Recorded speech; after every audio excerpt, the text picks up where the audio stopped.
Everyone thinks any wireless CarPlay head unit is basically the same, but here is the thing. The Kenwood DMX9707S can outperform flashier screens because its core systems are rock solid.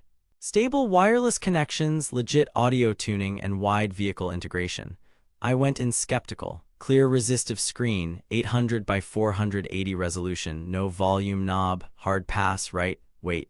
After 2 weeks of daily driving with both an iPhone 13 Pro and a Pixel 7, rain and direct sun, city and highway, I found a few things that flipped my expectations, including one big surprise that made this feel smarter than units costing more. Before we dive into what I discovered, quick heads up. If you are already leaning toward the DMX9707S, I have the best current price linked below. But stick around because a couple of gotchas and a quiet killer feature could save you money and frustration. Setup. I needed a no-fuss way to get wireless CarPlay for navigation and calls without fighting lag, and I wanted better sound than my stock system. My last budget Android unit looked pretty but dropped wireless connections and made calls sound tinny. I was hopeful the Kenwood name and Bluetooth 5.0 would fix that, but nervous about the clear resistive screen. Would it feel 2015? Also, my vehicle has steering wheel controls and a factory backup camera I did not want to lose. If this did not integrate cleanly with iDataLink Maestro, it was a non-starter. Expectations were mixed. Great audio tools, maybe dated visuals. Let's see. Testing. Scenario 1, wireless CarPlay and Android Auto. Cold boot to home screen averaged around 12 to 14 seconds in my tests. Wireless CarPlay handshake took another 6 to 9 seconds on average. Android Auto wireless connected in about 10 to 12. Once connected, maps stayed locked, even in a downtown maze with spotty cell. But then on day 3, I forced a heavy load, Spotify streaming, Waze rerouting, and a call at 70 mph. No drops. Voice assistance triggered consistently via steering wheel buttons. Latency on dictation was a hair slower on Android Auto wireless. Wired USB tightened it up.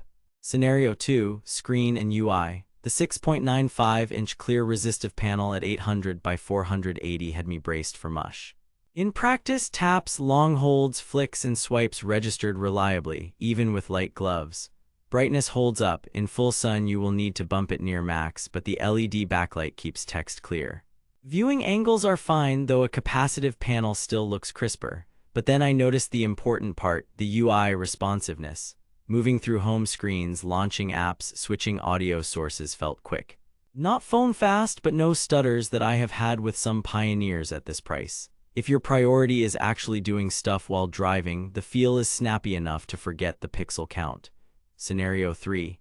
Bluetooth 5.0 hands-free. With HFP 1.7 wideband speech, call audio had noticeable clarity. In-cabin recordings confirmed that my voice sounded more natural than with my old unit. Highway at 65 mph with windows up was totally usable. But then, mic placement mattered. On the A-pillar, I picked up a bit of wind noise. On the headliner near the rearview mirror, callers said it sounded like a quiet office. Pro tip: spend 5 minutes testing mic locations before finalizing the install. Scenario 4, audio performance. The difference maker. High-resolution audio support up to 192K Hz 24-bit via USB, and Kenwood's DSP suite with a 13-band EQ, time alignment, and adjustable crossovers produced the biggest step up. I loaded a few 24-bit FLAC tracks and A/B tested against streaming. Even on stock speakers, stereo imaging tightened and vocals moved center. With a small underseat sub added via the preamp outputs, the system came alive. But then, if you never touch the DSP, you are leaving 30% of the value on the table. Spend an hour with Pink Noise, simple RTA app, and the time alignment. You will hear it. Scenario 5, install and integration. The DMX9707S plays nice with iDataLink Maestro to retain steering wheel controls and show vehicle info on screen in compatible cars. My backup camera integrated without drama. There is no CD slot. This is matchless. You get USB for media and updates. Firmware updates via USB were painless. But then, a minor annoyance, there is no physical volume knob, just capacitive buttons along the bottom. I adapted quickly, but if you love a big knob, note this. Here is where it gets interesting. The most surprising discovery was that the so-called old-school clear resistive panel did not hold me back day to day. Because the real experience is dominated by stable wireless, clean voice calls, and strong audio tools.